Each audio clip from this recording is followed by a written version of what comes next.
অশান্তি বিধ্বস্ত মুর্শিদাবাদের বেদবোনায় বোমা, গ্রামের রাস্তার পাশে বোমা উদ্ধার পুলিশের।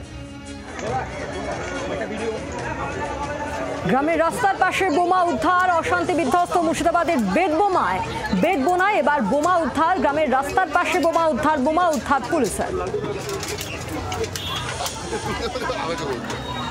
পুলিশ দেখছে যারা যারা খারাপ কাজ করছে, যেগুলো আমরা বারবার বলছি যে সীমান্তে বিএসএফ ঠিক কাজ করছে না, এবং সীমান্তের আগে 5 কিলোমিটার ছিল বিএসএফের, এখন আইন সংশোধন করে কেন্দ্রীয় সরকার গায়ের জোরে সীমান্ত রেখা থেকে 50 কিলোমিটার পর্যন্ত বিএসএফের দায়িত্বে নিয়েছে।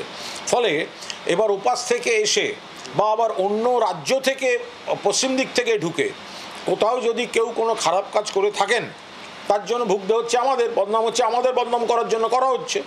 কিন্তু পুলিশ তার মধ্যে অনেক আগাম ব্যবস্থা নিচ্ছে, উদ্ধার করছে। বাংলার আওয়াজ, বাঙালির আবেগ, জি 24 ঘন্টা।